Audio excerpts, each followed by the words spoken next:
You are listening to the Enormocast.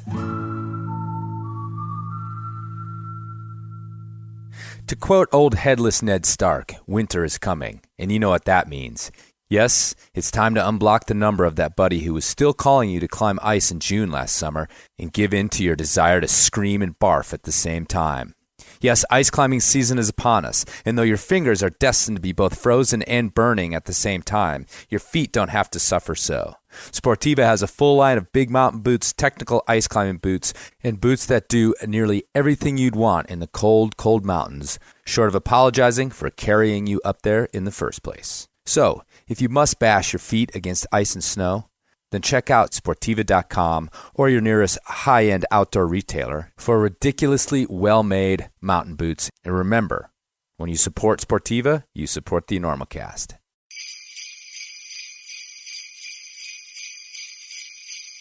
Look, folks, I know you're saving up for that getaway to Spain, but your friends and family are going to think you're a total loser if you don't come up with at least a few gifts for the holidays. Hey, enough with the sleigh bells.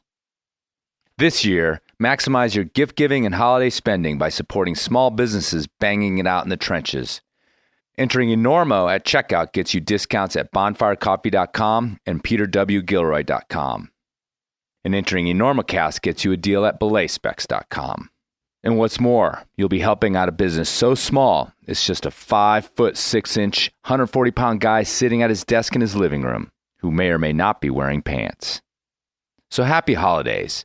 And this year, don't be that dirtbag that only leaves rumpled sheets and a ring in your parents' bathtub. Cue the bells.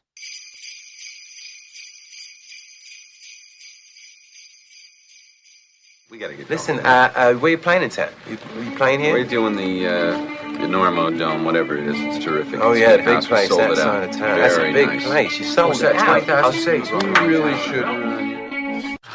Look, you better get up there before you panic. Those pens are loose. You're very good. I have really enjoyed climbing with you. We'll make it. I don't think so. But we shall continue with style.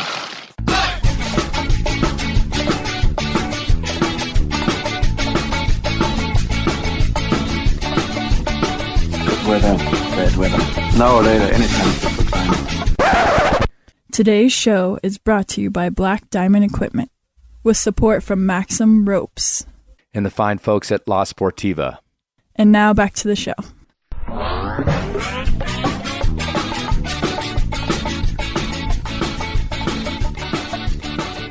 Hello and welcome to the Enormocast. This is your host, Chris Kalous. It is November 27th, 2018, and this is episode 164 of the Enormocast, a conversation with Jamie Logan. And Jamie Logan was an important climber in the 70s here in Colorado, Boulder, Colorado, and also under her former moniker of Jim or James Logan, she was a major player in the book Climb, which, we haven't mentioned here on the Enormocast in quite some time. Used to get a lot of talk about that book. Famous book about the history of climbing in Colorado, one of the inspirations for me as a climber when I was coming up in the sport. Anyway, it's great to talk to her, and we'll talk about all that history as well as her transition to Jamie Logan in the last few years, coming up on this episode of the Enormocast. And on this episode, I threw 3 new commercials together because it is the holiday times, a time of commerce and gift giving. And I'd love to get your support, not only for the small companies supporting the Enormocast, but of course for our major sponsors as well. Just keep it in mind. If you're out there looking for gifts, if that can influence your choices, then you help out the Enormocast. But if material commerce is not your thing, there are also a couple things I wanted to mention just to think about in terms of giving in the holiday season. I got an email from a couple guys from Chico State, Kyle and Bradley, out in California, and they were making the best of a bad situation because college was canceled and they were on a climbing trip. But they suggested I give a shout out for the people suffering there from the Paradise Fire, the Camp Fire. Devastating. One of the worst in American history and probably in world history in terms of destruction of property and loss of life. And, California is one of the two major climbing states in the United States. I know Wyoming, Montana, New Hampshire, you guys are all there too. But in terms of just proliferation of climbers and cragging, Colorado and California top the heap. Also in terms of Enormocast listeners, actually. So the rest of us in the climbing community need to be thinking about California, because these kind of fires and this kind of devastation in the Sierras is probably going to continue thanks to climate change and us trying to catch up with what that's going to mean for the environment and for our civilization, really. So if you're thinking about giving anything this holiday season, think about those folks out there in California that have been suffering. I'm sure you can figure it out online who to give to, do a little research. Bradley and Kyle suggested the Red Cross or Salvation Army in Chico, but do what you can. California is our gem, our climbing gem. Another idea to give that I've been using the last couple of years at the holidays is the Novik Cardiac Alliance, group of surgeons and nurses that go around the world, particularly to the Middle East and some of these war-torn places, and do heart surgeries on children. Okay, little kids that are born with heart defects, they go in and fix them, okay? And Libby Sauter, who was on the show a few years ago, turned me on to them. She actually does some of the trips as a nurse, works with the Novik Cardiac Alliance, and I'll tell you, go to the website, read a couple stories, look at some pictures, see these little kids all wired up with bandages and the looks on their parents' faces, knowing that they're going to be all right. It's pretty awesome. Slightly sort of connected to climbing through Libby anyway, but yeah, it doesn't need to be climbing to get your money. Just check it out. The website is cardiac-alliance.org or Google Novik Cardiac Alliance. Or find your own charity, whether it's connected to climbing or not. It's just a nice way to give a gift that doesn't end up just cluttering your shelves later. Okay, enough talking about your money and what you're going to do with it, besides save it for yourself. And let's get to the interview with Jamie Logan. Sort of a two-sided interview, a lot of history, but then we talk about some gender identity issues. As in the last few years, Jamie transitioned to presenting herself as a woman, which was a tricky thing to do, or at least it felt tricky to do when you're someone who has such a legacy in climbing and such an identity, a previous identity that surrounds this macho masculine thing, especially in the 70s, that climbing was. So yeah, a little bit for everybody. I hope you guys enjoy it. Do you want to see an ice climber weep with joy instead of agony for a change? Then do the ultimate gift-giving kung fu this holiday and get them a pair of new ice tools from Black Diamond. The new Reactor is the state-of-the-art in steeped mix climbing. The Viper is a vicious all-around mountain tool. And if you want a heart attack on your hands, big spender, wrap up a pair of carbon fiber Cobras and watch your thick-headed sweetheart dry tool the chimney with ease. Ice tools from Black Diamond really would be the ultimate climber gift, bringing pain and elation in equal measure, not unlike the holidays themselves. Check them all out, plus hundreds of other mind-blowing gifts at blackdiamondequipment.com or your favorite BDSM dungeon, climbing shop. Black Diamond is a proud, although sometimes slightly embarrassed, sponsor of the Enormocast. We have a lot to talk about, you and I. Good, yeah. It's cool because we have this, my perception of our relationship is that, I knew about who you were because of Climb the book. Climb the book. Which hasn't been mentioned on the Enormocast in a long time. Okay. So it's back. Okay. And you're actually a very prominent figure in that book. I was looking at it last night and this morning. There's even a picture, like a portrait of you in there and some climbing photos and stuff. And so, I knew this guy, Jim Logan, from that book. And then I started hanging out with your son randomly because we both moved to this town together. Michael Logan. Yeah, Michael Logan. And he's become one of my favorite and best climbing partners over the years, climbing together for, we're going on 20 years almost. So then I got to know you through Michael, not just in person, because I didn't see you very much with him together, but stories he would tell me, not just, personal stuff, but also just, about your climbing, about, stuff you'd related to him about Vietnam, because he's told me some stories that you've told him about that.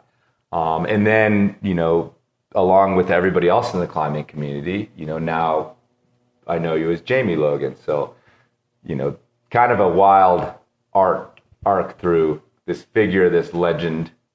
And I don't know if that sits well with you, but to me, everybody in that book, because it was such this Bible for me, was like legendary. And so if I met them or knew who they were, it was like super cool to me.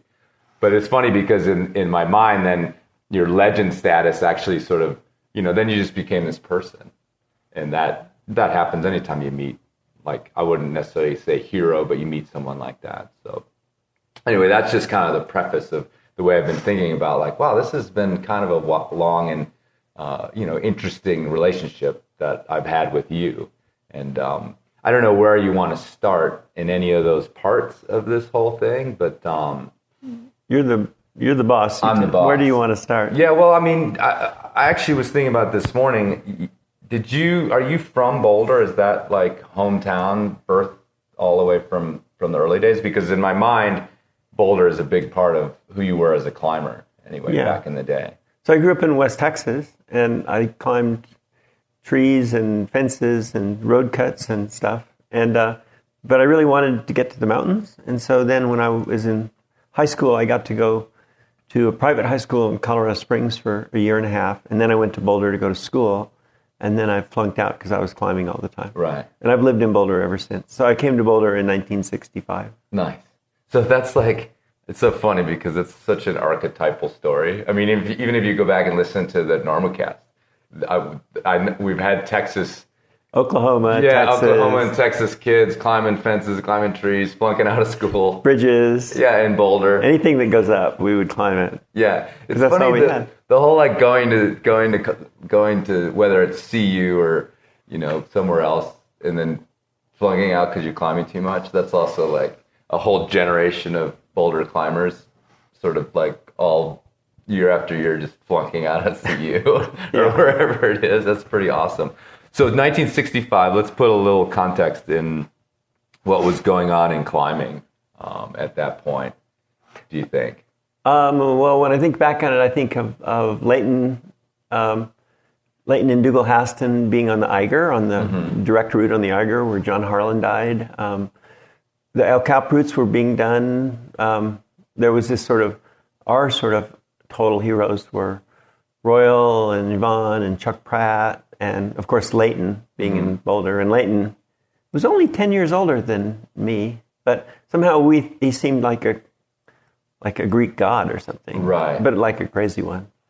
Well, I think you're climbing, like the height of your, energetic climbing, and he was famous for having so much energy. Yeah. It is actually pretty compressed, so 10-year differences can be huge in terms of how much you've accomplished. Well, yeah, he'd accomplished everything, and then my group of Wayne Goss, Larry Dahlke, Pat Amant, Bob Copeland's a little bit older. We were actually really good climbers, but we kind of didn't know it. I think that maybe happens all the time, that there's this crew of 18, 19-year-olds who are actually better than the old people, right? But they don't know it yet. Right. Well, clearly. That's the history of climbing. It's like you guys, every generation reveres I think, usually, maybe it's changed, but reveres the older generation, but you guys are ready to kick the door open on new ideas and new ways of doing things. And then, so you ended up in Vietnam, so that must have interrupted this, because if it was 65 when you got to Boulder, it couldn't have been much longer than you were drafted and went to Vietnam. Well, I got drafted, I essentially was in Camp 4 in 1968. I got drafted in 1968. And everybody was telling me to go to Canada and all this stuff, and I just wasn't brave enough to do that, basically. So I went to Vietnam. Right. That's really interesting you phrase it that way. Tim O'Brien's book, The Things They Carried, this amazing novel, kind of mixing reality and fiction. That's like one of huge premises of going. He actually went AWOL for a few days, and then his thesis is, if I had more courage of my convictions, I would have stayed home. But since I was a coward, I left. Exactly. That's exactly how I felt about it. Right. Yeah. And so, what were you worried about? Like, I was just worried. Society's idea of who you are, your family, things like that. Family. My parents had made it very clear that if I went to Canada, they were never going to talk to me again. Okay, so this was something you were. So that's like pressure. Yeah. And you're a kid, you're 18 and I was 19, and you're trying to figure out what your life would be if you were in Canada by yourself when you don't, Anyway, so I would never come home and never be a criminal home on your home soil, and right. I was not brave enough to deal with it morally. yeah, so to speak. So I went to Vietnam. What was your experience there like? I was a clerk at a rear area and had one of the safest jobs and one of the safest places. We still got hit every night with rockets at about 2 a.m. Right. They'd shoot rockets at us. But they weren't really shooting at us. They were shooting at the jet fuel tanks. They didn't really care about killing us. They just wanted to make it as expensive as possible for us to continue doing the war. And anyway, and it was like being in prison, or it was like if you took a LSD trip and it lasted for a year. And none of it made any sense. And then you got on the airplane and you're flying home and it still didn't make any sense. Right. What year were you there? I was there 69, 70. Okay. So through the winter of 69, 70. That's like pretty much the height of what was going on there. 68, 69. Yeah. Like it was going off. It was going off. And we blew a lot of stuff up. Right. But anyway, I came back and I was kind of a wreck. I went to San Francisco, and my friend Wayne Goss, who was my main climbing partner through the first 15, 20 years of my life, met me in San Francisco, and we drove to the valley.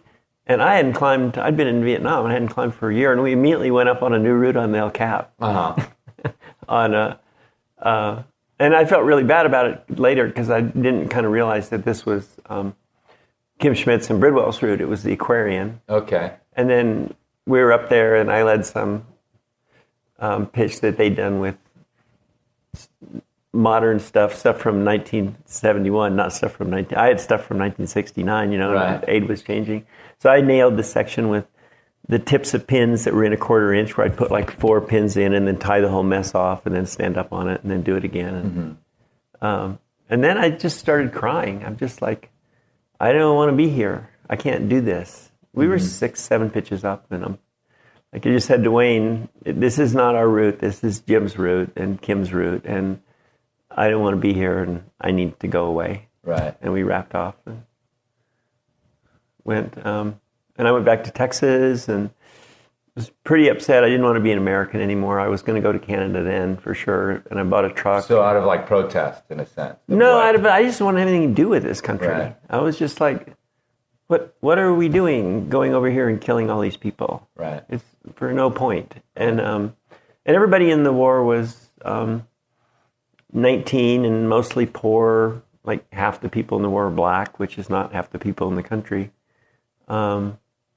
So it was, I had a deep sense of unfairness and wrongness and immorality about the whole thing. And I was going to go to Canada, and then I went to through Boulder on my way to Canada, and saw some people I knew, climbed the 3rd Flatiron, and it all started, and I never left. Right. Been there ever since. Right. It took me about a year to get where I could lead stuff and not be scared. And it's just because it was a mess in your head about... It was a mess in my head. I would wake up in the middle of the night just sweating in these horrible nightmares of being back in Vietnam. And that was without combat, or at least... That was without combat. You're not crawling through the jungle like the classic sort of... No. But just the stuff is blowing Right. up around you all the time. But just I don't know, it was a weird experience. Right. So tell me about climbing then, and as it grows through the 70s, you're a big part of the free climbing push. I think that was that we now associate with Boulder in the 70s in terms of free climbing, and also climbing smaller routes as their own challenge. I think that was like a big part of Boulder climbing, while climbing had been, I think, really this idea that whether we're bouldering or we're doing these small pitches, we're we're climbing for the big stuff. We're all Everything trained. was about, we were going to go to the Himalayas and Yeah. climb giant faces. And all of a sudden there was this like whole scene where, Eldo climbing, pitches in Eldo were their own sort of goal in a lot of ways. And that had started before I left, just in 68. We were doing it in the valley. I was doing it with people in the valley in the 60s, in the mid 60s. But so when I started, the whole idea was you climbed as fast as you could, and if it was faster to pound in a piton and pull on it, then that was what you were supposed to do, because all you were supposed to do was go fast and clean the pitches fast, and so that meant that if you had to stop and figure out a free move, you didn't do that. Right. But then Pat Ament, Roger Briggs, Frank Sacker in Yosemite, Royal was a big part of it, started free climbing stuff for its own sake, and there was this idea that that's a cool thing. And like you said, it's not about going up in some giant mountain or something. It's about we're not going to do direct aid. Mm-hmm. And we also had, by then, like I'd climbed with Royal with the first passive gear as early as 1967. Mm-hmm. And by then, we all had our homemade passive gear. Like Chenard hadn't made hexes and stoppers yet, so everybody had their own rack that was homemade. And what did that look like? It was like you wanted to use your rack, not I. Yeah. Like I want to use my rack, not your rack. Like what was on it? Like what when you're saying we're talking like the British thing of literally putting cord through nuts. Yeah, like, literally nuts from bolts, from nuts from the hardware store on slings. Right. And Jeff Lowe and I were talking about, we went through a phase of putting rocks in our pockets. Mm-hmm. So you'd climb up and you'd put a rock in and then you'd pound it down and put a sling around it. Right. And that's like got some Czech roots and I think some German roots. Yeah. The idea of the original chalkstone. Yeah. So we would put chalkstones in. He and I were talking, with, him tapping it out on his computer because he couldn't talk anymore, but about how we do that. And the advantage of that is then that chalkstone is fixed in the crack, so it's like a modern bolt. Oh. I hope everyone's listening to this closely about what it was like to pre-climb in 1972 or whenever this was. Yeah. And there were some British nuts. Next time you grab your ultralight cam, just think for a second that you were fishing into your pocket and like, oh, that rock's the right size. And drop it in and let it, tinkle down into its spot. Yeah. And we were making little hexes out of hex stock. We'd buy aluminum hex stock and cut it up. We had nuts from the hardware store. David Rearick would make these really beautiful sort of wood kind of tube chalk things that were really, I don't know how strong they were. We always wondered what would happen if you fell on one of them. You just didn't do it, though. You pretty much didn't fall. Right. And then we had these British pecs, which were knurled hard steel, and you'd put them in and move above them, and they just fall out. So it was kind of brave, I guess. So it sounds like it wasn't some sort of fever dream that Chenard had about the way a hexcentric is built. It wouldn't take you too far to go from a hex-shaped nut to like, well, let's move these sides around to make it go in a certain way. Yeah, and so we knew Chenard was going to make.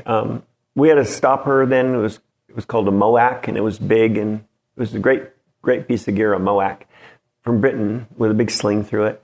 So we knew that the idea of stoppers was a good idea, and we knew that hexes, we knew this could all be better.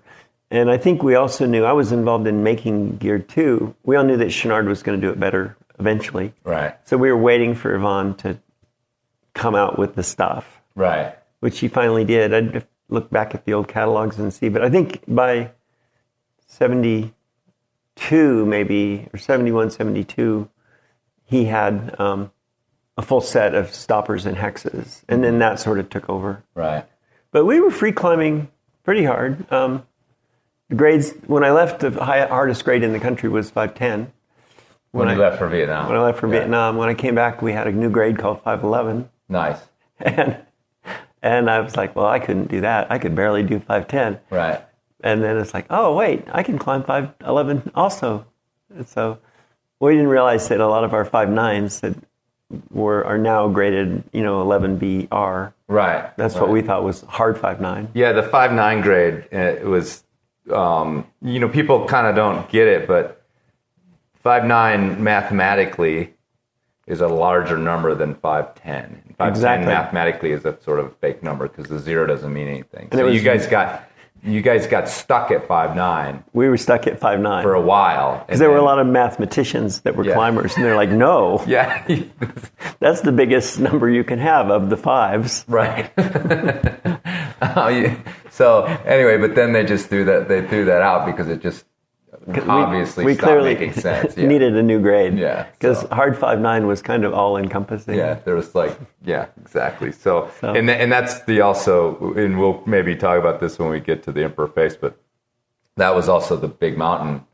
The hardest thing in the big mountains was going to be 5'9", 'A2", is that right? 5'9", 'A2". 5'9", 'A2". That 5'9", 'A2" was what we thought. If we were the best alpine climbers around and we were climbing as hard as we could, the hardest it could be was 5'9", 'A2". 5'9", 'A2", yeah.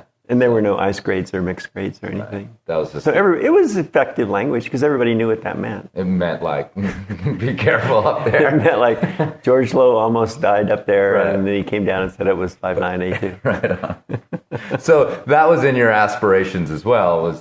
I said that you guys had kind of moved on from this idea of doing big stuff, but you had, I think it still pervades at least traditional climbers today. Is that I'm going to take these skills to the big mountains, and so you kept being interested. Yeah, we still in wanted to do that, and Right. we still had this idea, but now we had this other idea that free climbing in and of itself was cool. Right.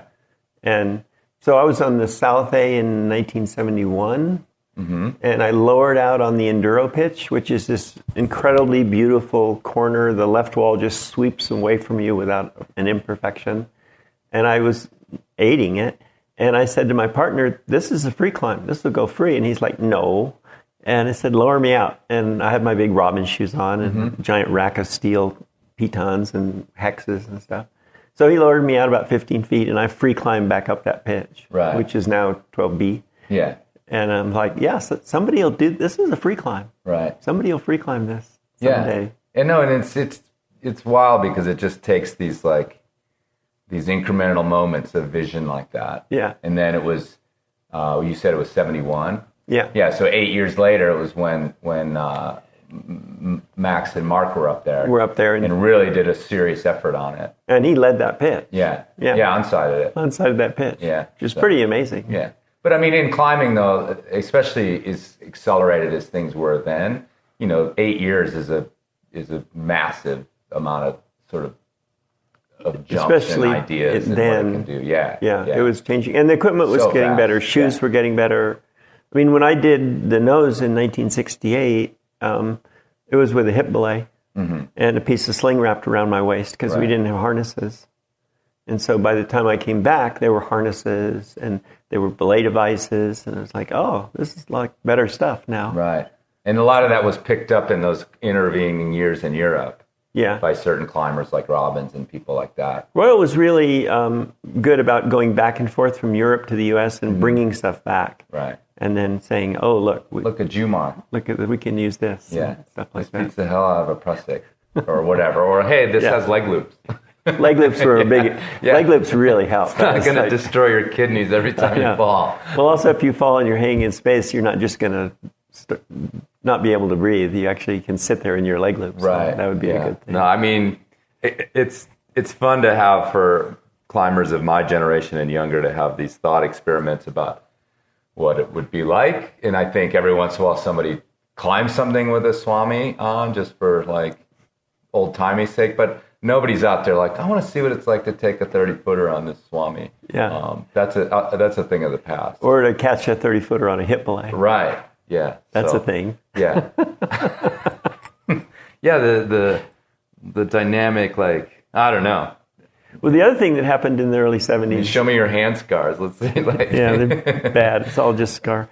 But the other thing that was happening in the early 70s is waterfall ice climbing was being invented. Okay.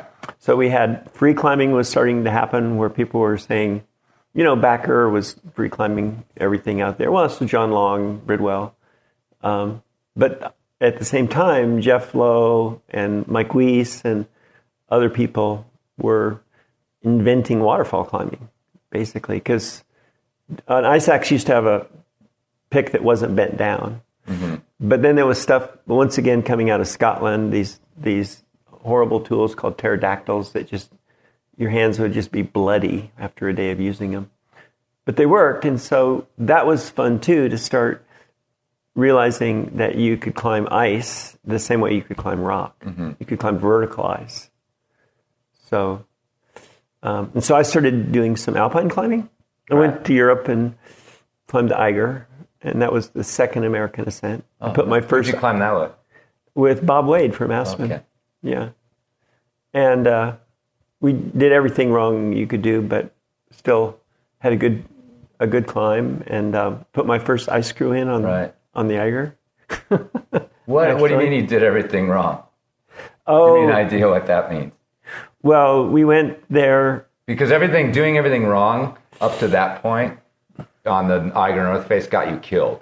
Like, okay, we didn't almost that without long. Almost if you look at the history of the Eiger, it was just like, one after another party. The the Mordwand, they call it, the murder wall. Yeah. So what did you guys? It was more like we did one thing right. So we that really is that was the important part that we didn't get killed. So we went there just to see it, and we woke up in the campground down below, and it was a beautiful day, and the high had settled over Central Europe, and we just looked at each other, and there was nobody on it, and thought, well, we have to do this. So then we went up that afternoon on the train and went over to the face at like 2 p.m, and then went up to this bivvy that we'd read about in the book of the Eiger. We didn't actually have a topo or any guide stuff or anything, but we'd read the White Spider. Sure. So we're like, yeah. Horror's White Spider. Yeah, the White Spider book. So we went up on the face to what's called the Swallow's Nest Bivouac, which is just past the Interstoicer Traverse. And turned out to be kind of a slopey ledge that dripped all night. And we had these horrible Chenard foam back clothes that we had in wool. I had a canvas pack. So we had pretty much had exactly the same equipment that the 1938 guys had, except the ice axes were bent down a little bit, right, and stuff. But I thought that was kind of cool. And so we slept at the shitty bivouac, and then we went up the next day and across all the ice fields, and we got up above the ramp to a place where there's a pitch called the Waterfall Pitch. And it was running water like 6 inches deep, and I started leading up it. But also, I'd been climbing some with Dougal Haston, and Dougal had told me, and Dougal was the best British climber. Dougal was probably regarded as the best alpine climber in the world at that moment, anyway. Mm-hmm. Dougal had said to me that if I got to that above the ramp in the middle of after 2 o'clock in the afternoon, to don't go up there. Don't leave the top of the ramp after 2 o'clock in the afternoon. So I remembered that, and I'm like, okay, well, we're going to bivvy at 2 o'clock in the afternoon on an alpine face, which is kind of unheard of. Right. Partly because we didn't want to climb 6 inches of water, and partly because I've heard of this from Dougal, and we're sitting there drinking tea, and this rock fall with stuff the size of like Volkswagens comes right down that drainage. Just like, it's like, okay, well, this was really a good idea to stop. Yeah. So a little piece of advice from the master. A little piece of advice from the master, and it saved our life, actually, because we stopped, because Dougal and Leighton had told me to. So Dougal and Leighton had said, don't do that. I'm like, okay, I'm not going to do that. And then the next day we climbed to the summit and came down. Right. And was it a little drier in the morning, too, then? The water it was frozen. Yeah. It wasn't dry. It was ice. Right. And by now we've got like 15 pitches of ice under our belt, so we're like, yeah, we like this. We can climb this ice. That's pretty audacious, though. Yeah. Yeah. And you're a pretty young man at that point? 20-something. Yeah.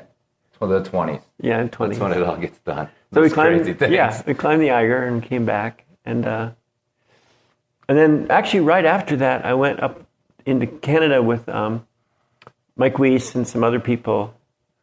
And just Mike Weiss is one of these climbers that nobody ever heard of, who, whenever Jeff Lowe did something famous, pretty much Mike led the crux. Just the way it was. Right. And there's all these guys out there, then it was guys, it was all guys, who I appreciate who never talked about it or never published anything or didn't do anything, but were really good climbers. So like whenever I was following Mike around up in Canada, I'd be like, can we use the rope now? Right. And like, no, this isn't hard enough yet. We have to go up another 1,000 feet. I'm like, really? Right. That sounds like me climbing with Hayden Kennedy. Yeah, it'd be like with Hayden, the same thing. Right. It's like, can we use the put rope some gear now? in now? Am I allowed to? Like, yeah. We could belay? right. Yeah. No. Anyway, we went up there and we went to Mount Robson and came around the corner and I saw the Emperor face, which is like, okay, well, this is the Eiger except twice as big. And now this is 1974, 5, whatever it was. And this has never been climbed. And I want to do this. This is what I want to do, is climb that base. So that became a project. And we were ice climbing then. We were doing waterfalls like Bridal Veil Falls. So I did the third ascent of Bridal Veil and other first ascents around. But there was no internet or there were no guidebooks or anything. So it's actually, you didn't really tell people. You just climbed stuff. And all the time I read a new area that somebody has in a mountain project and all the great new routes they found. And they kind of might mention that there were pitons they found there. Right. You're like, I know where those came from. Yeah, we climbed that thing out in 1968, you know. Right. So anyway, it was an exciting time. Well, I wanted to ask you a little bit about how, I don't know how to frame this question, but I'm always curious. I have these ways that I think about the community in climbing today. Okay. And it's it's so much bigger. There's so many more parts of it than it was when you guys were climbing. And and I always, in the show, I have this sense of how important it all is. And climbing is just so meaningful. And we talk about it on here. And then I have these other moments, late at night where I'm like, God, this is a waste of time and stupid. And, why I'm, in the 80 feet of this sport route, I'm not allowed to hang on this bolt. And like, I play with all these rules. I'm like, this is just dumb. Like there's people suffering in the world or whatever. So I go back and forth. What was your sense or you guys' sense of, the self-importance and the importance of what this thing was that you were dedicating your life? Was it like us in that we wrestle with the two parts of it, or? I think I was a kid, and and I think I loved climbing from when I was a little person, and I always loved it, and I don't know why. I just wanted to climb up stuff. It was always, that's all I wanted to do. And so I don't think I had an existential crisis. And we thought we were super smart, all of us college dropouts in Camp 4, and we would read Hermann Hesse and Heidegger and stuff and imagine that we were having significant conversations about life. So that's the same as it is now. That's the same. It's like, yeah. And what we were really, we're just a bunch of kids that like to climb up stuff. Right. I hiked in last week with Wayne Goss, who's 73, and we went to Chasm Lake to look at the diamond.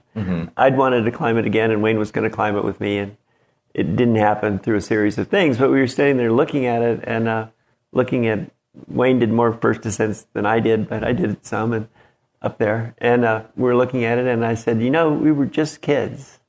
And when Roger Briggs and I did it the first time, I was 19 and he was 15. Right. Oh, man. And he didn't bring a coat. And we never talked. Because his parents weren't there to bring his coat, which is what he would have had happen. Like, I don't know. But he didn't have a coat. We didn't have any food, really. We had never discussed how far we might get up the route or if we were going to bivvy or where. It just didn't dawn on this. We had enthusiasm. We had a bunch of pitons, and we were going to climb D7. You had a driver's license. That was the key thing. Yeah. Yes. That's the first thing he said to me. I said, do you want to climb the diamond? He said, do you have a car? I'm like, yeah. I have a driver's license and a car. Nice. We can do this. That's awesome. So, and just to put the significance on what you and Wayne were doing, is that you and Wayne did the first free ascent of the diamond in the middle 70s. I think 75, but I'm not sure. That's the significance of you guys going back up there to check it out again. Yeah, we wanted to go back and redo what we did in our 30s and our 70s, And the answer was no.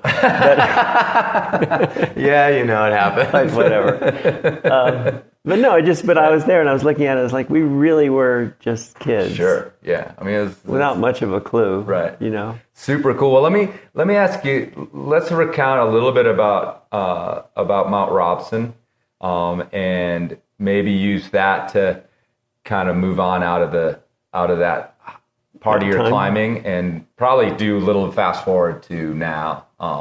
Okay. So tell me a little bit about that climb, because that's, again, when I'm thinking back of like who I knew Jim Logan to be from history, there's this 3% of the diamond, you know, all that Boulder stuff, and then frickin', you know, the Emperor Face is a big deal. Plus you were climbing up there with Muggs. And, you know, so again, here you are just like flirting and flitting through this whole thing with all these, you know, all these greats. Like, you're getting advice from Dougal Haston, and you're, you know, Core's there, like, you know, showing you the way. And then, but it sounded to me like Muggs Stump, you know, was maybe on the other end of that, because you were Jim Logan. Well, Muggs was younger. Yeah. And nobody had ever heard of him. And we were going to go, three of us had made a plan to go climb the Hummingbird Ridge, which had never had and never will have, I think, a second ascent. So in any case, we were going to go climb the Hummingbird Ridge, and then one of the guys going on it was from Salt Lake, and he called and he said, there's this guy named Muggs, and he's young, and he's really strong and a good climber, and he wants to go on the Hummingbird Ridge with us. And we said, sure. So we were four, and then we got up there, and it was just desperate, this endless ridge that went for 26 miles. And we're just, no, maybe it was only 15 miles, but anyway, really far. So when we got up there, it turned out that the other two couldn't lead, but I could lead and Muggs could lead. So Muggs would lead for a day, and then I'd lead for a day. We were running out these pitches on a 300-foot nines. So you just go out 300 feet, and if it got steep and you couldn't climb it with your pack on, then you'd take your pack, pound in a pin or something, and leave your pack, and then lead the pitch, and then lower down the pitch, and then Jumar back up the pitch with the pack. And it was pretty hard climbing and really exhausting. 26 miles, 300 feet at a time. Yeah. Exactly. Moving down the ridge. And so finally we got to this point where we said, if we don't get onto the easier climbing today, we're done. And it was Muggs's day, and there was this place where the ridge had fallen away, and it was this gap in the ridge, like 300 feet across and 300 feet deep, full of blocks like the size of school buses, but you could see through them with this pile of snow on top of it. Sounds lovely. And so that was Muggs's lead. So Muggs basically just walked out the top of the pile of snow, and at the other end of it, there was a 15-foot gap. So he was standing there on top of the pile of snow. It was 15 feet to snow on the other side, and he just turned back and put his arms up, and we're like, come back. So we wrapped down a couloir. We waited for a plane that we didn't know was going to come because we didn't have contact with anybody. But the plane eventually came and took us away. But in that, Muggs said that the reason he'd wanted to go with me on that is because he wanted to be a famous climber. Mm-hmm. And it was very straightforward about it. He wanted to be a famous climber. He wanted to be able to have people go with him, go with people to do great things. And he had decided that I was going to climb the Emperor Face because I'd been going up there with Duncan Ferguson, was in there with Jeff and Mike Weiss and Wayne Goss one time, and there another time with Mike. Duncan and I didn't get very far. I went on the winter with Jim Danini and Dakers Gowans, and anyway, I'd been trying it, and so he had this idea. I guess it was common knowledge that I was more serious about it. Other people were trying it, but I'd gotten up higher on it, except for Callis and Kensler some years before, who'd gotten way up on the face and had an epic retreat. So it was a known thing that there was this giant face that had never been climbed. And I guess it was that Muggs knew that I was serious about it. So he said, could he go with me on the Emperor Face? And I said, yeah, you're a really good climber. We'll go next summer, we'll go climb the Emperor Face. So he and I climbed together all that winter, climbed and skied, climbed waterfalls all over. And then that next summer, we went up there with the idea that we were going to stay under the face until we climbed it. And so we went in we went up a little bit. It stormed. We came back out. We went and got more food. Didn't have any. The bivy gear tore apart. Just general fiascos in getting ready. And then one morning we woke up and it had snowed for a couple days and it had been cold, and the face was iced. It turned out to be very thinly iced. Like there was a lot of stuff that was a half-inch thick, detached from the rock. But we went for it. And so we climbed the first day up, snow mixed. I put together a fairly devious line, kind of like the 1938 line on the Eiger, trying to find all the soft spots. And I had a picture of the face taken from a helicopter that showed a white streak way up high that looked to be a couple pitches long. And I thought that would be the key of how to get through the upper head wall. So my whole plan was this back and forth, up and down to get to this white line on a photograph. So the climbing was 60 degrees snow to vertical rock steps with really thin ice. And so then you'd have to climb 30 or 40 or 50 feet of ice that was from 1.5 inches to 1 inch thick, mostly detached, and no pro. And you just would climb that. And if you started to weight one tool or your foot more, it would start to drift in it. The stuff would start to come apart underneath you. It was scary climbing. Yeah, it sounds terrifying. It was terrifying. So we did that next day. 82, 5'9". 5'9", 82. So we did that, and we got way up high on the face, and then we came to the white stripe, and it was a piece of ice stuck in a corner that was 2 feet wide, and the most perfect water ice ever. And I remember I was leading it, and Muggs started yelling at me, and I'm like, "What?" And he said, "Put something in." And I'm like, "Oh yeah, I guess I am 60 feet out," because it just was so easy. Right, all of a sudden. Oh yeah, we're just like climbing this vertical. Like, what do I need to worry about? Right. Like, oh yeah, I'll put a screw in. And we did that, and then we got up really high on the face that day, and then we chopped out seat in this ice in a gully, and then it snowed all night. It started snowing, and so it avalanched on us all night long. And you would, like, the avalanche would get behind you and push you off the seat and onto your tie-ins, So now you're in the sleeping bag covered in wet snow. You'd have to sort of excavate you out of the snow and try to get out from behind you and get back on this seat you'd made and try to sleep. So we did that all night. And then the next morning, Muggs led up a pitch to the base of the final head wall that had to be surmounted to get us out of there. And that was my pitch. And you have to kind of put this in the context of, we have no weather report. We have no contact with anybody. Nobody knows we're up there. It's like, and we're in this, all around us is overhanging, downsloping shale or limestone or whatever that stuff is. And so it was like, if we were going to, and we're 8,000 feet up, so we're not like wrapping off because we only have 12 pieces of gear. So it's... What was the thing with the M, the big giant chalk stone you were talking about earlier? Oh, Moac? Yeah, no, couple Moacs and No, we didn't have mugs. We had pitons. Okay. And we didn't take any nuts. We didn't think that was an appropriate place for nuts. So we had like 6 ice screws and 12 pitons. Right. And so, but it was like there's this thing in the mountains of you kind of got to take your pitch. Right. And that was my pitch. So I started up it, and it's the hardest mixed pitch I ever led. And I went up, and there was an icicle, and I put a sling around the bottom of the icicle and then clipped aiders into it and stood up on that. And then I'm holding the hilt of this icicle, which is only 4 or 5 inches in diameter where it's attached to the wall. Yeah. But I'm now standing on the bottom 1 inch size of it. Right. And so I tap on the top and put a screw into that, which went in like 2 inches, and then tied it off and stood up. It's that kind of climbing. That sounds harder than A2. Anyway, well, it's hard to grade. So...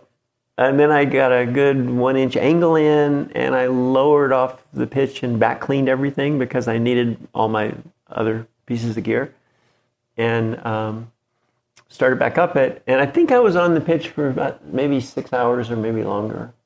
And the upper part was snow-covered rock, slightly overhanging. I got a knife blade in, and then above the knife blade, I didn't get anything for a long ways. And it was just dry tooling, cleaning snow, taking my gloves off, climbing on the rock, going up 8 feet, going down, going sideways, going up again. coming back into the same place with the handhold on my left hand, trying to go up. And finally, at the way top of it, there was a place. We always climbed with a hammer, ice hammer in our right hand and an ice axe in our left. It was a bamboo chenard axe. We heated up the end of it and bent it down to make it steeper. And I was raking the axe through the snow. There was a little ledge up there, and I'm raking it through the snow on the ledge. And I get it to stick on something in the snow. And so then I get it to stick in the same place, and I get it to stick in the same place like 4 or 5 times. But now I'm 40 feet out on overhanging rocks stemming, and so I can pull on it, but I don't want to pull on it too hard because if it pops, I'm going to fall. And so I made the decision that I was going to 100% commit to it. So I fully weighted the axe. I got my right hand up on top of the axe and mantled onto this snow shelf and lived. Now I have a great climbing partner named Michael Logan because I didn't fall. Without that moment, he would never have existed. Actually, the thing that is morally wrong about this is he already did exist. Oh, he did? He did. Oh. So I shouldn't have been there with children, but that's another discussion. Anyway, and then I put a couple pins in, and then Muggs came up, and I said, I'm done. Take me to the top. Right.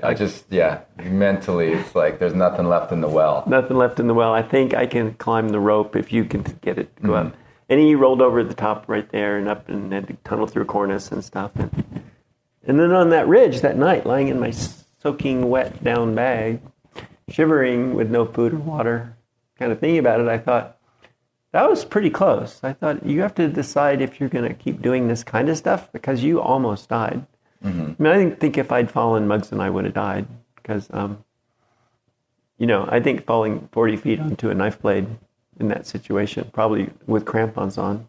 No, I was 40 feet above the knife blade. Right. It would have been an 80-footer onto a knife blade. And then below that 10 feet was a 1-inch angle, and that was it.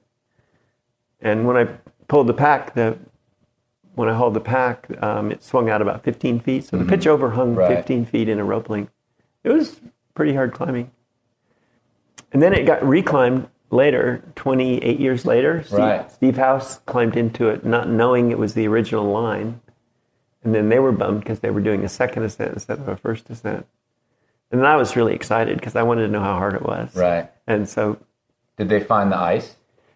They did find the ice, and it was still there, and they talked about that. Right. So they climbed the same white streak, and then they climbed the same last pitch, and the way they knew it was because when they came into it, the knife blade was there. Really? Well, we'd left the knife blade. That's sick. Yeah. I mean, and we'd left all the that anchor. huge space, I guess it's a testament to your line because if they got funneled into it, it was the way to go. They didn't know that that was the line we'd picked. Cool. Or I'd picked because Muggs was just going where I told him to go, kind of. Anyway, so we did that and we lived. And but then Steve House did it, and then I talked to him on the phone, and he said it was M8. All right. And he had protection because he had cams. Where does that compare to 5.9? I think that's harder than 5.9. Well, we would have been... I don't know the M grades, 5.8, 5.9, M8, M9. Well, that would have fit actually with the hard 5.9 versus regular 5.9. It would have been plus. 5.9 plus. Right. Yeah. Awesome. So so it was visionary, desperation. If I don't climb this pitch, we're going to die. We're going to die. Yeah. So, that's classic mountaineering history right there. So, but that also meant that on that ridge, while you're in your wet sleeping bag, you kind of mentioned to me before we started talking on tape that was, probably the end of your alpine climbing in your mind, even though you went on one more expedition. Yeah, I went on some more stuff, but it was just like my heart wasn't in it. Right. And I really thought if you keep doing this kind of stuff, you're going to be killed. Sure. And that I didn't want to be killed. And isn't that the divergence that, happens? You either realize that, almost dying over and over again means you're probably going to. And of course, you stop, you move it down a notch, or you're that person who's like, no, I can just keep defying these odds. I can keep winning this game, and finish your thought on Muggs. Actually, when I was on my way to Vietnam, I climbed Half Dome with Dougal Haston, and I was going to go to Vietnam like in 2 days. And so we did it. We did it the first time ever to go up the slabs. He was like, "Why would we walk around?" So I'm like, I don't know. We walk around. They're like, no, let's go straight up from the bottom. So we climbed straight up the slabs, got on Half Dome, went to a bivvy somewhere up there. And then we're sitting there bivvying, and I'm like, well, if you keep climbing the next new route on Mount Everest, you're going to get killed. And he's like, yeah. And we had a long, serious discussion about dying and what it was worth. And he said very clearly to me that he knew he was going to die in the mountains on a climb, and that was okay, which is another way to look at it. Right. That he was very clear. I said, you're famous. You've had dinner with the Queen. You can go back to London and open a climbing store or a bookstore, because you'd rather have a bookstore than a climbing store. Right. And he's like, no, this is what I do. Yeah, I guess that's kind of what I mean. You the writing's on the wall, and if you decide to read it, I guess is the way to. If you decide to read it, and there's a lot of people who go, no, that won't happen to me, because I'm too good. But Dougal was like, he was like, yeah. And then he was killed skiing. Right? He was killed a year later, right? In an avalanche in a gully, right? Skiing. So anyway, so that was really the end of that. And I had kids, and I realized I really felt deeply that I had screwed up by going to that level when I had children. Right. I thought that wasn't right, and I need to stay alive for Michael and the other ones. And so I quit. Okay. And also I had this woman I was living with who I really liked, and she was pretty clear that this was not okay anymore. Sure. Yeah. I mean, and reasonably. Yeah. Still, like a very reasonable request to not climb 5982 on big mountains anymore. Well, I still went into the Buckstain Glacier with Muggs to try the east face of the Moose's Tooth, but it was like, that was a bad plan. All right. Well, listen, we are cranking along here. Awesome history, and I wanted to get that stuff, but we have a lot to talk about since then, and we're just going to skip the period from there to about 5 years ago. You had a family, lived in Boulder. I had a family. I went to architecture school. I became an architect. Right. But and I didn't climb very much. I climbed some, but not a whole lot. There's an interesting part of this that I mentioned a little bit in the early part, in the fact that we're talking about Jim Logan. That was the person I read about. And when I met Michael, that was Michael's dad, is Michael's dad, however you want to put it. But let's talk about the big part of your life now. Climbing's still a big part of it, but I think a more important thing is the transition. How long ago did you openly talk about a transition to a different gender, different name, changing your life completely? Well, all my life I had been terribly confused about gender, and I'd always liked to wear women's clothes, and it was this huge secret, and I was terribly afraid somebody was going to find out. There was no internet. I didn't know there was anybody else like me, kind of. You're like, and you just feel weird. I just felt like, well, and it's, what's wrong with me? In pop culture, the characters in the movies and things that did this are not well received. No, and so you've got this model out there. The model of that everybody makes fun of you, yeah, and you'd be weird. And I thought, I don't know about this or what to do. But then, and I told my first wife, and she pretty quickly divorced me. And then this woman I was with, Sherry, she knew that I liked to wear women's clothes, and it didn't upset her. And but she said that I had to go to therapy and work this out. And this was maybe like 8 years ago or something. And was she go to therapy and work this out and that fix it, or just, I see you confused and pain, go to therapy and find out what you need to do? Yes. I mean, so more of a positive, like, you need to deal with She this. believes in therapy and therapists. Okay. And she's like, you got to But work. it's not like some 1950s thing where it's like, you got to go fix yourself. No, not at all. Right. No, it was like you need I just wanted to make sure we knew what we were talking about. Yeah. She was like, I needed to figure out what I was doing. And I think I always had been, to some extent, unhappy, because I think I had this huge piece of me that was unrequited or not worked out or whatever. And I didn't know I wanted to transition. I just didn't know what I wanted. I didn't know what was going on. So I started going to therapy.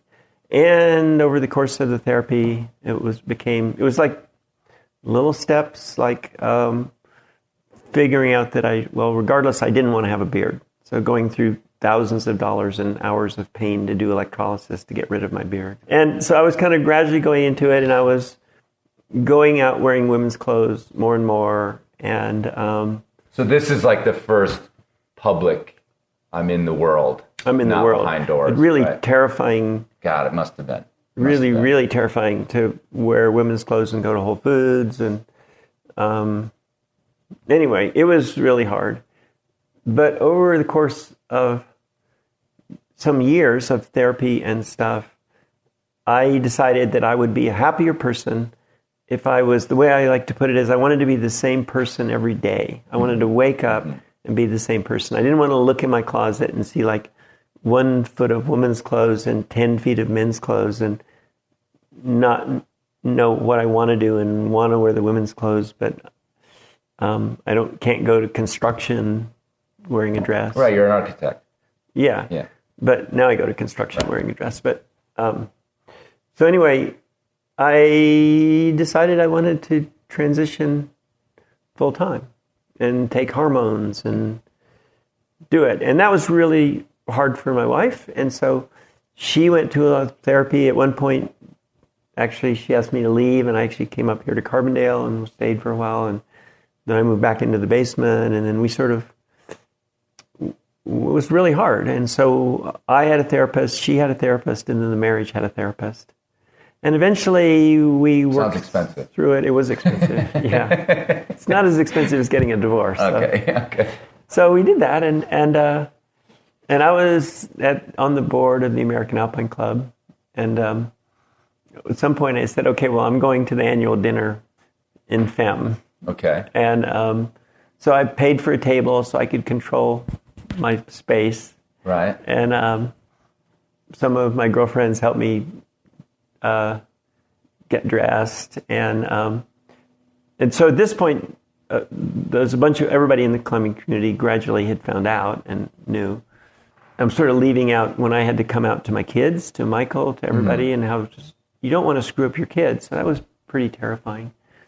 But they were all great, actually, and all the climbers were great. And so then I went to the American Alpine Club board meeting and had my table. I don't remember who I had. Jen Fleming was my date, my 1+, and Cedar and Nellie, I think. But anyway, it was the whole Boulder crew. Right. And it was really, really terrifying. But at the same time, it was fairly liberating, actually. And so there was a bunch of years there when it was hard to feel self-confidence. Right. And I didn't climb very well for a few years. And then would anybody hire me to be an architect anymore? Right. Would anybody climb with me? Would this screw up my kids in some way? All these big questions. And it turned out that everybody's okay. And I think I'm better. I think I'm happier. Mm-hmm. I'm changed my gender legally. Right.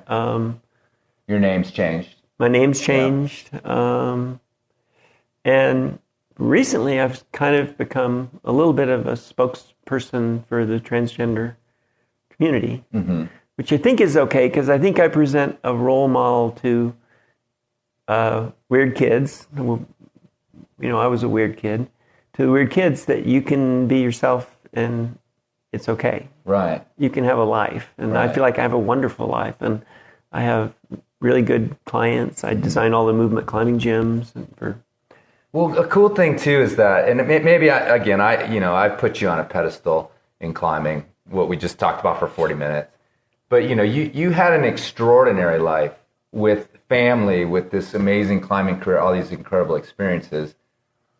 So it's not like you were, a shut-in weird kid, not able to kind of express himself in the world, which a lot of kids that are dealing with this, and also maybe more so in the past, but in certain communities, in the gay community too, I think they live, if they're closeted or behind the scenes, they live in this way that's not, they can't express themselves. Yeah. So I think the role model part of it is a little bit of that you were conflicted and you had, countless problems that, you aren't going to go through or talk about right now, probably, but you still had this very expressive, very adventurous, very amazing life. And so So I think that's a good part of the role model. Even if you were having trouble, you were strong enough to be like going forward with a successful life. Yeah, and I think my life's much better, but it still became really hard to walk into my climbing gym that I designed with this community that I've been a big part of for a very long time, to walk in there wearing a blouse, right, the bra and stuff. And actually, I have all these wonderful girlfriends now who are, some of them are almost as old as me, but actually all ages when I think back to it. Yeah. And so I really like hanging out with the female climbing community. Sure. And I really value all of them and respect them. But then I think I have this kind of a role too of being sort of the grandma mentor. I've had lots of conversations with these really great 514 women about what they should do for the rest of their life. The answer is kind of always the same: go to medical school. Right. Anyway, so yeah, Margot Hayes asks me for advice sometimes. And right. I appreciate that. That's awesome. And I actually sometimes have good advice. Sometimes, yeah. So let me ask you a couple questions. I watched this somewhat intimately because of my relationship with Michael. Yeah. And I think I was pretty early on the people he talked to about it when you told him. And, you know, that's your son. You're his dad. So that's not easy to have this, you know, this person who's the, you know, somewhat of the role model of masculinity, you know, put that on its head. So so I've been watching. I know some of the friends, these girlfriends of yours that you're talking about, and what they did in terms of giving you their own counsel, advice from a younger generation, which is an interesting dynamic, I'm sure, to be getting advice from, you know, women who are 20 and 30 years younger than you are. Right. So, in your sense, I like to believe the climbing community is sort of a special place and maybe a more open place, but maybe I'm naive about that. But do you feel like it was a good place to be versus if you were just, you know, your cohorts were in the architectural world or your friends were, you know, within that world, but you had this other place? Do you think it was a good or well, it turned out to be Yeah. good for me because everybody was pretty accepting. I mean, one of the first climbing things I did was to go to Homo Climbtastic, the gay climbing convention in Fayetteville, West Virginia, in the middle of July. And Isn't that funny? yeah, so I went with Madeline Sorkin, and we went out there. And, a bit humid out here. climbed with all those guys. Fortunately, the rock is so grippy that Right. it's like, yeah, okay, I can still stay here. No, that was really good, and so it was just a gradual thing of being around people and being in the world more and more. And then at some point, I'm just like, okay, I'm going to change my name. I'm going to change my gender. I'm going to wear a dress to fly on the airplane, and that's what I'm going to do. Right. And everybody's been great. It's sort of pretty interesting to come from sort of old white male culture and then have access to this group of empowered young women and how they see no boundaries for themselves. And it's pretty wild to get to see both sides, as it were. So I really appreciate it. It must have helped a bit to be in Boulder, too. And as someone who's a spokesperson now, you know, somebody's experience in some other part of the country in another city could have been quite a bit different. Because, I mean, I thought about that a bit in terms of like, well, if you were going to do this, I mean, there's probably not many communities more open to that kind of thing, or am I, again, wrong about that? Well, I think it's changing really fast. Right. I think when I started, there were no transgender people on television. It was still kind of a, what? You know, kind of a totally undercurrent. And how long is it? Sorry, the sort of initial, your wife saying, I think it might have been was 8 about- years ago, okay, yeah, possibly. Cool. Sorry to interrupt. I just wanted to put a timeline on that. Yeah. Because it is changed rapidly. It's changed incredibly rapidly. And then we took a little step back a couple years ago, but whatever. Yeah, so I had to go to a wedding. Didn't have to go. I went to a wedding last week of people from Midland, Texas, where I grew up, the most conservative town anywhere. And I was worried about it. I was like, what are all these people Right, going I'm to think? out of my bubble here in Way Boulder, out of the yeah. bubble. And I think this is a universal thing. Our people are intrigued. Well, women are intrigued. The women are intrigued and interested. The men, not so much. They're a little like, well, why would you do that? You know? But they're not mean about it. Right. But the women are genuinely interested. Mm-hmm.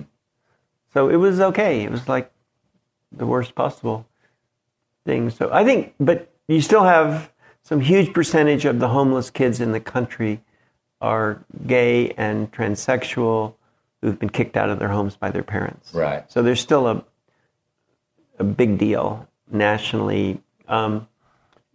Some huge percentage of those kids have tried to commit suicide.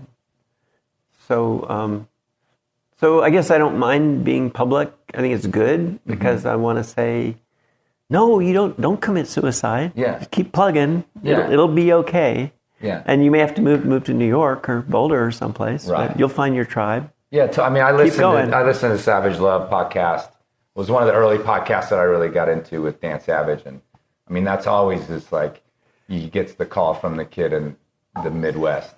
And he's What in do a I small do? town. Yeah. And he's like, first of all, move. Yeah. Like, go to an urban place, and then you will find. You'll find your Yeah. people.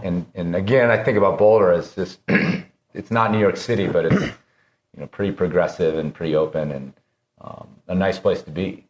Yeah, I think the biggest response I've gotten in Boulder is one of curiosity and interest. Genuine. Right. Not, and I've been in Boulder my whole life, so I'm part of a much bigger community than the climbing community. Right. I know the people in the grocery store. Right. Right? Yeah, I mean, I've thought about it a lot, and partially because, again, of being intimate to what was happening with you through Michael, and just thinking about this idea that somebody, and let's pick anywhere, someone in Pennsylvania wakes up each day like angry or concerned about someone like you doing something like this in Boulder, Colorado, or two men wanting to get married in San Francisco. Like, these people, They're still there. Yeah, They don't it's want just- those guys to get married. it's so weird that their mental energy of Yeah. their daily life It's true. has this weird concern about these things. It's a that total waste of mental energy. It's so strange. Like, who the fuck cares? Like, stop. And look at your own life and how many ways in which you could probably improve it today, and use the mental energy for that. But anyway, and that's kind of my thing. Like, it actually, like, my back is like tensing up when I think about the idea of that. But, one other thing that can probably happen, or probably you feel, is that because it's such this big political thing, it's in our news all the time. A lot of times there is a little bit of a comfort thing. I knew you as this legendary figure. I knew you as Jim Logan, Michael's dad, who was this great climber. I always make fun of Michael as he's like, he's climbing royalty. He's so much better climber than me now. There can be this anxiousness on even a part that a person who's totally like, you're perfect and you did what you needed to do. But you know what I mean? Do you feel that sometimes? Like, because there's all this stuff around pronouns and blah, blah, blah. And there's a little bit of a landmine world around it. But that probably just breaks down pretty quickly. Well, at first, like when I'd be, I thought, very beautifully dressed and very feminine, and somebody would say, "Can I help you, sir?" Right. It was just devastating. Right. And then gradually, I'm like, "Yeah, whatever. I'm just me." And now I kind of understand how people gender people, other people. Well, and it's not hard to mean. just throw it out It's the something window, we do is gender people. But I don't know. I just think I'm happier. I'm better. I'm a better architect. I'm actually climbing really well. I have a mini fantasy that I can climb 513 again. All right, yeah. Climbed really good on one the other day. I'm like, Nice. maybe I could do this. Then it doesn't make a difference if I do or not. It's just like, it'd be fun to be 72 and climb. I'm only 71 now, but I thought, well, if I had this for a project, it would take me till I'm 72. Well, I mean, it's just talking to you that I realize there is a lot of symbolism in what we do and what we accomplish. And, even when you were talking about women's clothing, like I think what you're talking about is such a deeper part of who you are, but the women's clothing is the symbolic transition. Yeah, it's the symbolic. It's what people see. Right.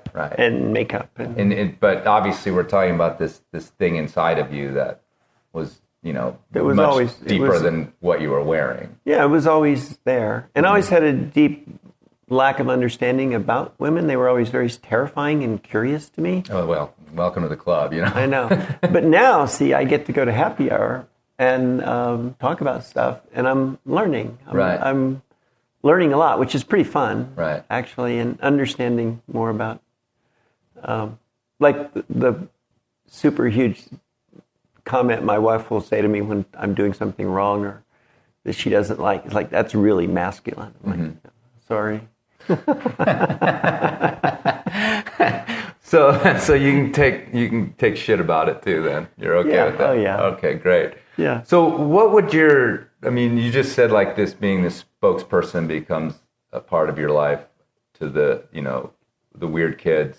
Is there like a very much a piece of wisdom or thing that you would sort of put out to somebody on this podcast who has anxiety about any of these things, whether it's sexual orientation or gender or any of these things that maybe they're facing? Yeah, I think it's something I really deeply believe is that if you can get to where you feel good about yourself and you can look at people and smile, they will smile back. That I think people sense someone else's uncertainty and unhappiness and not knowing how they fit in. And if you walk down the street like that, you're going to get weird reactions just because, like, what's wrong with that person? But if you can get to a place inside yourself where you can walk down the street and smile at people, and as a bartender said to me very early in this, I said something about, I really want to be a girl more than a boy, and he said, well, you just got to own it. Mm-hmm. So if you own it and you're happy and you can smile, everybody else will be good. It's just the way the world is, I think. That's been my experience anyway. And what do you know about seeking resources in terms of, again, you had at least the benefit of a maturity and money. Yeah. So what about that person who's not in Boulder, who's not comfortable, who's not got a family that mostly just said, okay, we're move on through this with you. What do you think in terms of your advice for their step forward if they're really feeling trapped? I think, if people really need resources, like in Colorado, there's the LGBT center in Denver that's big and well-funded and has a lot of people and counselors and a lot of resources. And I think that's probably accessible to most people in the state. It's probably a lot harder if you're in this southwest corner and you're that far from Denver. But there's a lot of organizations now. There's a lot of groups. In climbing, you can.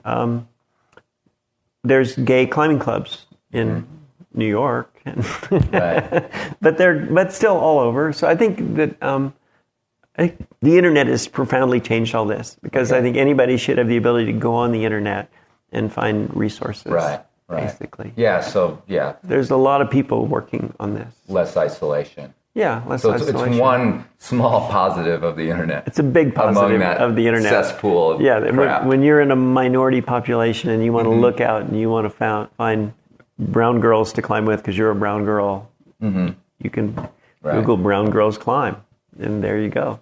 And I think for LGBT youth, I think there are a lot of resources, and they just have to be brave enough to call them up. Awesome. Or text them or whatever.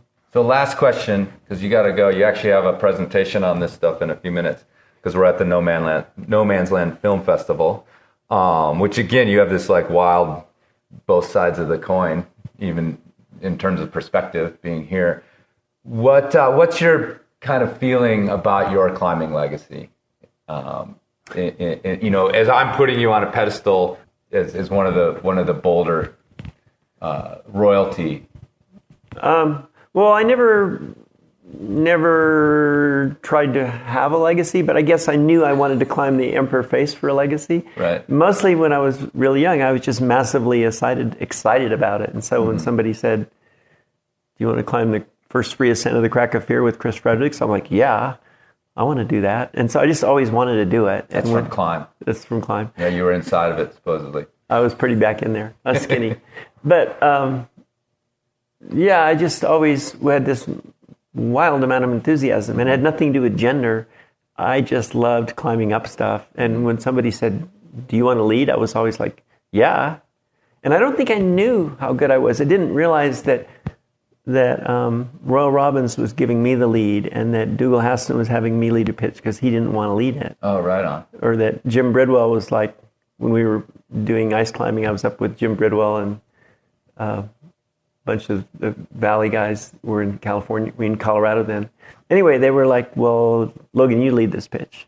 And I was just excited because I thought that meant I got to. And I didn't realize it was like, yeah, no, we don't want to. Right. Because there isn't any protection. So that's a pretty good legacy right there. I think that's a good legacy. But I knew I wanted to climb. I thought I'd been a good climber, and I thought I had the skills, and I thought if I climbed the Emperor Face, that would be a legacy. Mm-hmm. And it is. And it is. Yeah. And I'm quite proud of it. It was cool.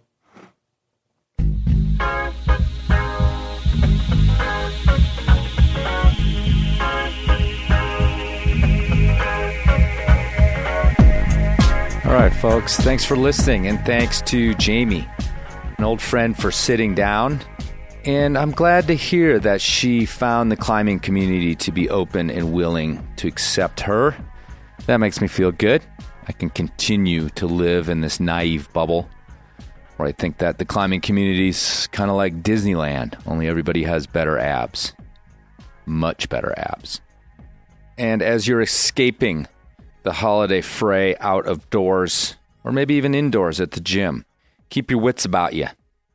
Watch out for things.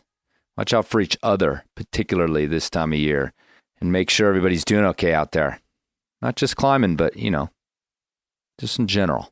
It's a good time to reach out. But if you are climbing, please remember to be safe, communicate, and of course, check your knot.